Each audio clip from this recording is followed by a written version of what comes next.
Welcome to ChuckChat News and Notes for April 6th, 2026. You may notice I have a slightly different format. I'm not using PowerPoint to do the news and notes. I've actually been building out markdown files, and I built some code that used TypeScript to be able to build this dynamic presentation. So you may see a little bit more evolution as time goes on, but I'm trying to do some things to make this a little bit easier to pull together on a consistent manner, and also to use some of the tools myself and do some learning. So we got an interesting set of things for news and notes for this Monday. I think you're going to be both entertained and informed as we head out of here. And I will go ahead and jump right in. So of the most exciting nerdly news of the week, hey, we've got folks in space again going around the moon. It's been a while, and if you look out at that at all, or if you're interested in space things, you can see people are getting a bit emotional about it. But all of this is as part of a goal to actually get people back on the moon again, and then actually to establish a base eventually. So very exciting, historic watch, well worth checking out if you're into space at all.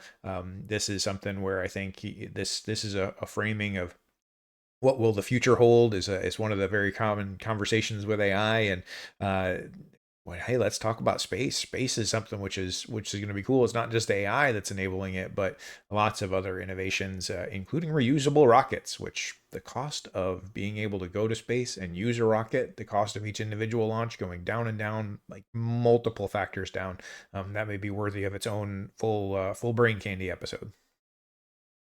So we're going to go into the next section. This is where AI is becoming real. There's a lot of different pieces inside of this, which are one hit after the other hit around how things are really getting into the systemic infrastructure of systems and capabilities across companies. And it's not just one area that we're seeing things happen.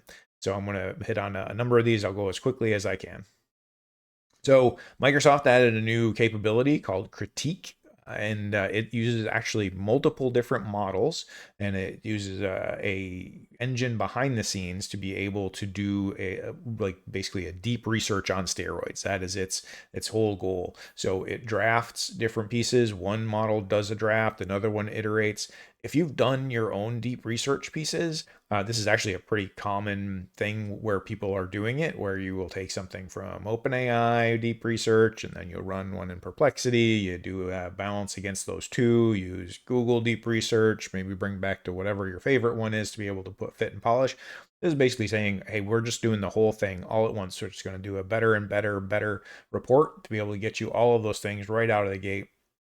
So it's moving from a single answer to more structured answers, and something. I mean, this makes sense. It's more of a research assistant, and you're going to see more tools along these lines coming out. There's a report this week out of Accenture, and it's called The Age of Co-Intelligence. And I've been talking about this for a while, where it's really not the fact that AIs are going to replace people, it's that people are going to be augmented by AI. We're going to be able to do a lot more. You're going to go faster. And the standard line last year was, you're not going to be replaced by AI, you're going to be replaced by somebody else who is using AI. And I do still think this is a common theme. We're going to continue to see this. We're going to see this throughout many different businesses. We'll see everything from PE firms focused on just acquiring companies or building companies that are only AI forward. Lots of those things where we're really putting in co-intelligence is going to be the big theme of the time. So what's fascinating about this is not just a voice in the wilderness. This is one of the larger consulting companies and big enterprises, and they're validating what a lot of the builders are already seeing and have been banking on seeing going into prime time. Anthropic released an article, and I thought this is important and useful to point out, not just because, hey, Anthropic posted an article, but the harness piece, I think, is really the message here to take away. It's not just a better model, but it is the ecosystem around that model. It is how you call it, and whether you're talking about Claude, or whether you're talking about Copilot, or whether you're talking about codex, or whether you're talking about any of the different other tools or OpenClaw, the ecosystem, the harness around that model is mattering more and more in terms of what it is that you can actually do. How much memory does it have? How does it affect that memory?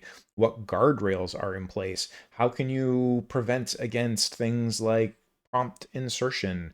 All of those sorts of things are going to be really important as time goes on for getting into enterprise and into real business solutions that matter. You have to have that level of governance. You have to have those levels of capability. And you got to be able to have that level of instrumentation.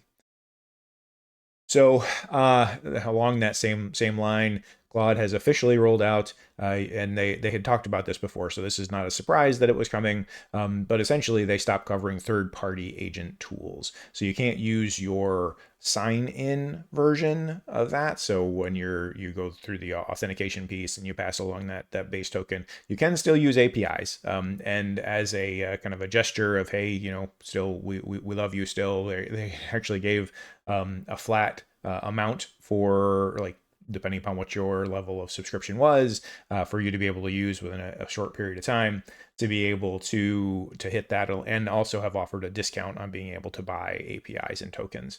So I think they're well aware of the fact that agents create a lot more demand. And if you were part of the OpenClaw craze, or if you've played with it at all, you can see how fast you can burn through tokens when you're asking it to do it, which is both exciting and scary. It's exciting because of the level of capability and the number of things that can spin up and the number of agents that you can get going and the things that can be then achieved. But it also means you're trading tokens. And as somebody who's selling tokens, I understand why Claude is doing what they're doing, why Anthropic is doing what they're doing. But I think you're going to continue to see this being a quick evolve thing, where how do you fulfill what those needs actually are? How do you build that program ecosystem? This is part of why you're seeing other things where driving smaller and smaller and smaller models are going to be actually a big thing. A little bit more on that later.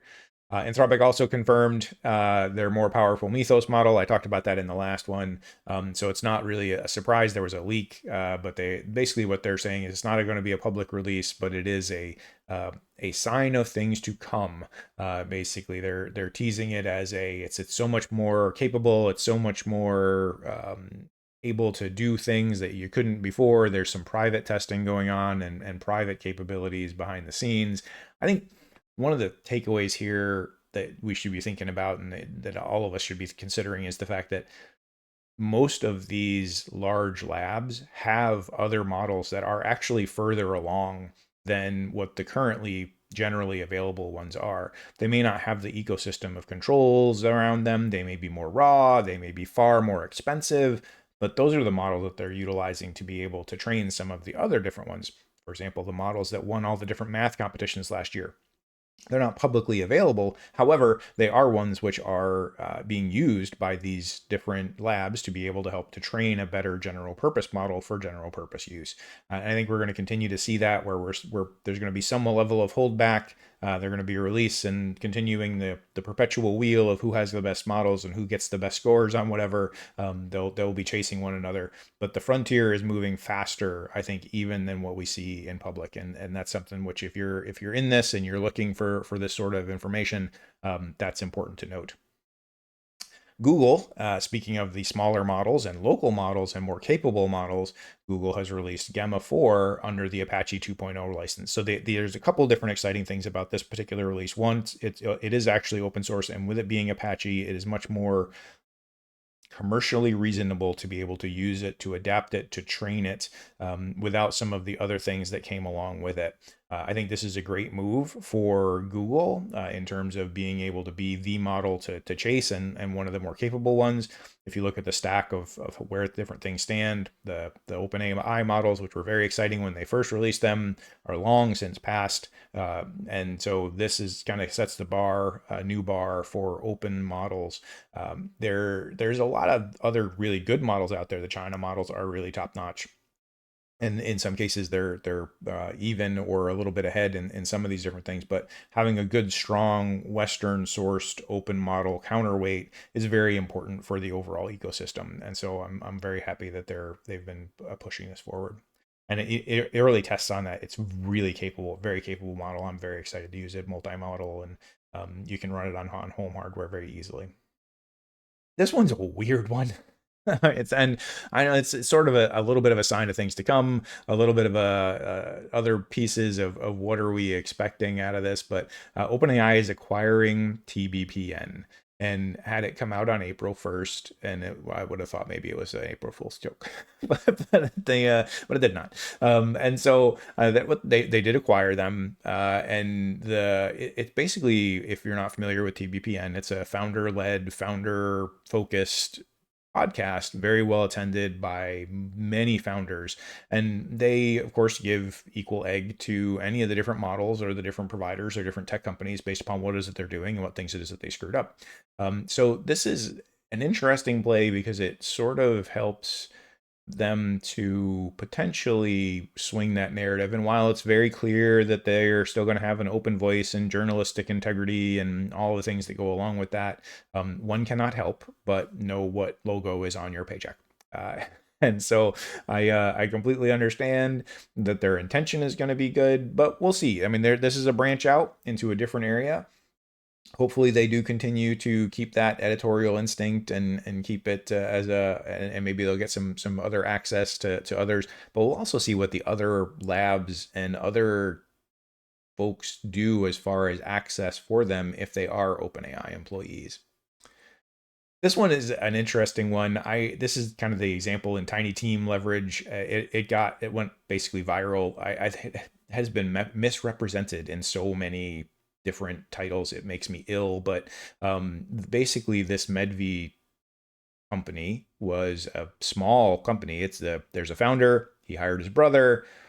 They spent like $20,000. They used a lot of AI tooling. They've also hired a number of other different people, consultants, contractors, etc., to be able to do part-time things. But they're at 401 million in 2025 sales. This is it. They're selling the weight loss drugs, and so that's a big explosive growth area, and GLP-1s and being able to do that. So their commercial structure around it is not really they're not building different intelligence, they're not building a different whatever, they're managing sales, they're managing shipping, etc. They've got a projected run rate is of 1.8 billion, which is, there's a lot of talk because we're going to have $1 billion, we're going to have a unicorn, a one-person unicorn. This is not that, but this is still very impressive. I would not say no to this, right? I mean, if offered the opportunity of, hey, could you do this, and how would you chase it? But I think it's just a sign of things to come and something to think about. If you got your own big ideas, go get them. This is one more. I've been watching this space because I do think the evolution of ambient AI and how you access it is going to continue to expand and explode. And the meta glasses were great. They were okay for a prescription. They couldn't get a lot of the different prescriptions. Some of us need more levels than others. But this one is actually purpose built. They've got a pair of different types of glasses that are purpose built for the prescription wear, which, given a lot of the other integrations and the other things that are going on, it's basically built for all day wear, and not just for, hey, I'm going to wear these into a meeting and be able to be more effective, or into a set of meetings and conversations at a conference and be able to be more effective. So important to see where it's going. It's just one of the signs of where things are going. I don't know that glasses will be the end all, but I do think it's a very valid one. This, I think, is important to note.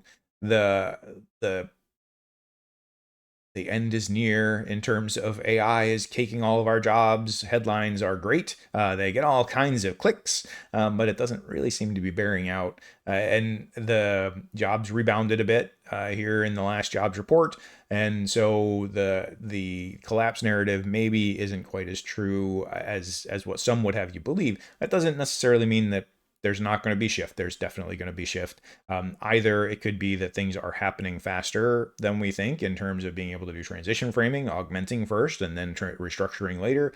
Restructuring, I do believe, is coming. I think it's going to come across many different companies in many different ways, and it's going to be important to watch. But it is not yet showing up from an economy point of view. Things are not collapsing as much as the headline clickbait would have you believe.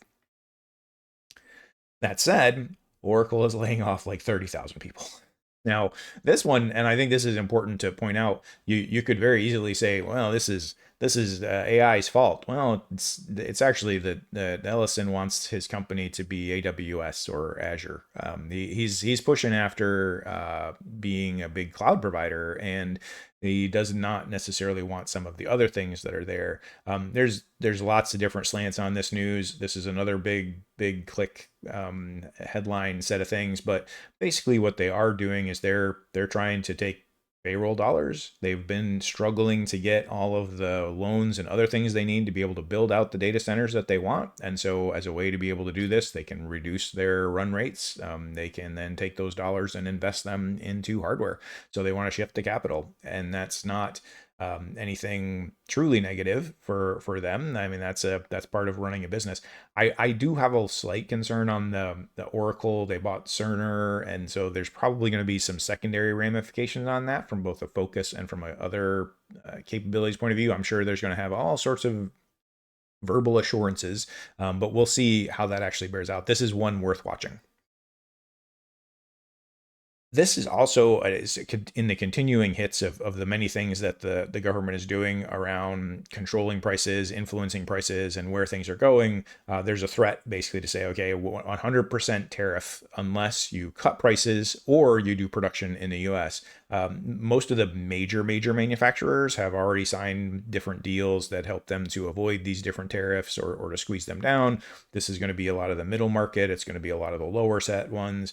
It's going to be harder for them to necessarily be able to meet all these different demands. But this is another example where policy is meeting transformation, and us having to make some of those different changes is going to be important. This one is one where I'm a bit disturbed by this. I'm not surprised by it, but I am disturbed by it. So there's AI hiring surfaces.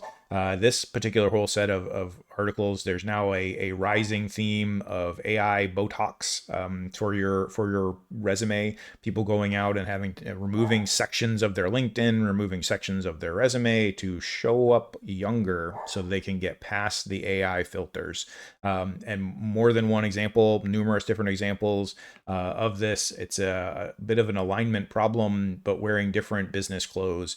It's not really shocking to see it, but it's one where I hope really we do something around those models and we do something around that change. The whole employees applying and HR people trying to filter through the literally hundreds and hundreds of resumes, the augmented AI weaponization of both sides has gotta find some level of detente. In other evolutions from a government point of view, the FDA's definition of a breakthrough AI, they are working to evolve that in terms of different applications and what does it actually mean to be a breakthrough. Breakthrough actually gives you different classifications from a number of different categories, from taxation to other things. It is no longer just does it work, but it is how does it work, what is going on, how do you apply some of that. This is one of those tough spots where the government and any sort of regulation really is in the middle of, where we're talking about how do you regulate something where the capabilities are changing on a quarterly basis. This is tough. This is not an easy question. So they're working on how do they roll with those particular punches and be able to still allow the right levels of view.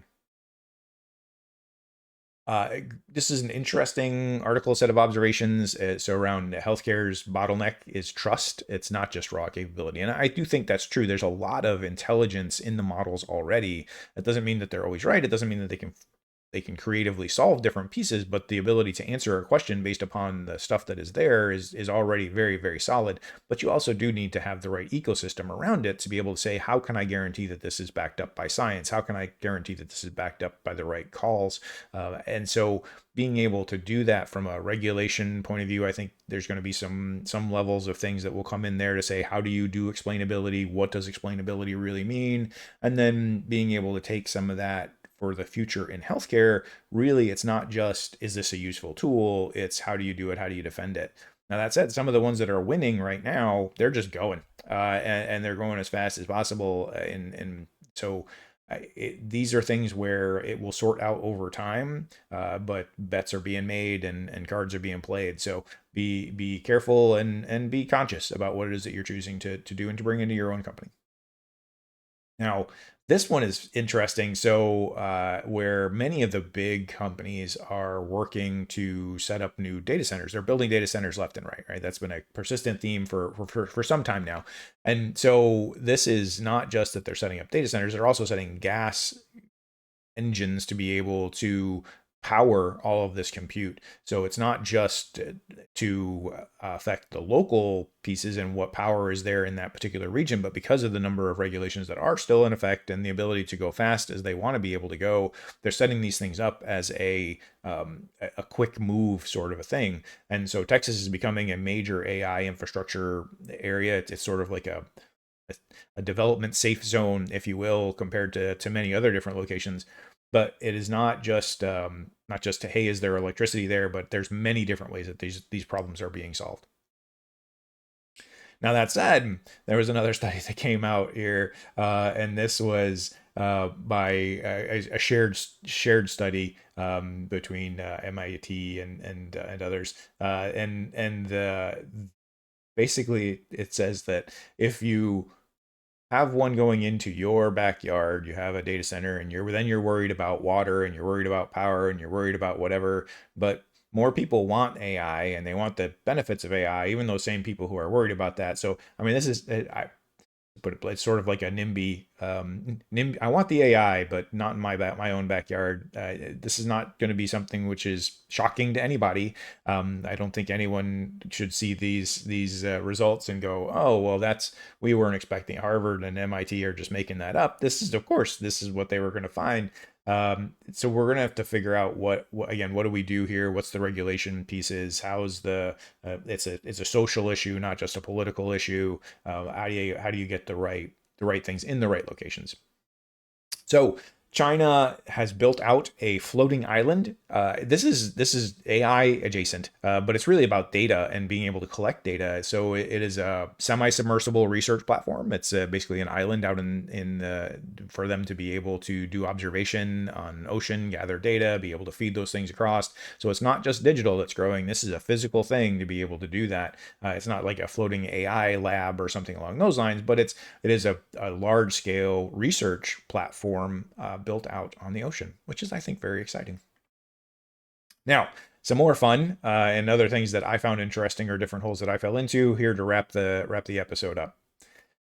AI is doing research on itself. And now this has become sort of a trope theme. There's all kinds of different things around this, but this is actually a real research paper around how are they doing, what are they doing, and basically what they've done is they've got an outer loop and an inner loop, and the inner loop is coming up with actual tasks and solving those tasks, and the outer loop is actually writing the research strategy and doing the different execution and then scoring different pieces. And so then it can actually go through, and what they're representing is that they've got a 5 times improvement in the outcome. So a lot of good stuff from an auto research loop capability, and we're seeing more and more things along this, both from an experimentation and other areas point of view. I think this is actually potentially an area where you build an ecosystem similar to this to be able to advance things like prompt injection safety and things along those lines. I think we're going to see many ecosystem plays along these lines.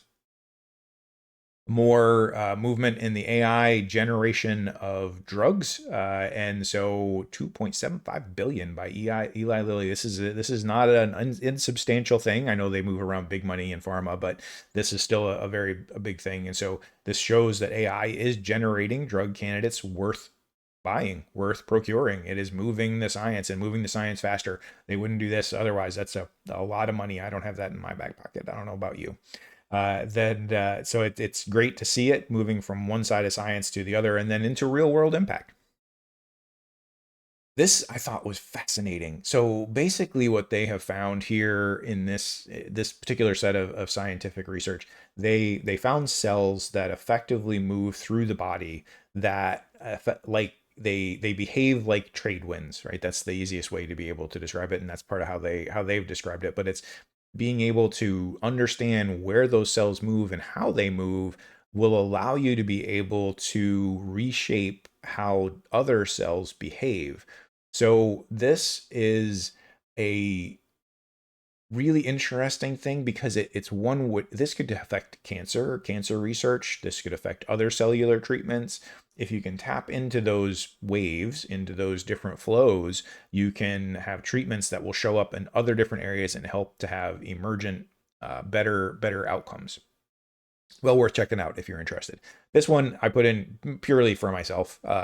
Coffee is maybe doing more than waking you up. It's basically showing, hey, coffee. If you have at least three coffees a day, it may help you with helping your brain, your neuroprotective behaviors, helping to stop dementia or prevent dementia. So small repeated inputs to have long-term outcomes. So I know there's always another study that shows one way or the other, but I like this one. I'm going to choose to keep it. That's from Cleveland Clinic. They're really good people.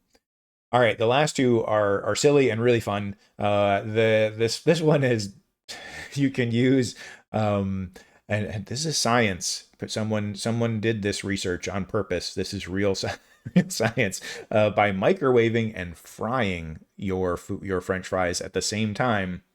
They could be healthier. The microwave, it turns out, creates a pressure zone inside of the French fry. This is how it works. And then so that doesn't permeate as much oil when you're frying them. So you can get that perfect crispy outside and perfect smushy inside. And that one that everyone loves, right? So I just wanted to throw that out there as a little bit of a humorous closer for how kind of fun this could be. And this from the news of this one just made me smile, and I've been sharing it with as many people as I possibly could. I heard it on Lenny's podcast, and I thought that this was absolutely fantastic. I've of course fallen into the internet hole all around it, but this berry crop, these cacapaos only breed when there is a bumper crop from this particular set of berries, and it's been 4 years since they've had one. And they're an incredibly endangered bird. There's only 200 and something of them alive still, 236 birds worldwide, and so, but they're huge. This is a big old fat parrot, like, and by huge I mean like the size of your arm, my arm. But they've got a bumper crop. They're breeding. It's very successful. It's going to be one of the best breeding things on record since they've been tracking this. It's a ground-based parrot owl, basically, and they're beautiful birds. They're green and they're quite lovely. But they nest on the ground inside of tree roots, and there were several different things that led to why they were critically endangered. But this is a positive sunshine coming up sort of story, and I wanted to close out with that. So once again, thank you for watching. I appreciate the time that you invest. I will try to make these as useful as possible and as entertaining as possible, and just focus on the stuff that matters. No hype, just real, and really what we should be doing, what you should be doing, and where we can all be going. Thanks a lot. Hope to see you next time. Hit that like, hit that subscribe.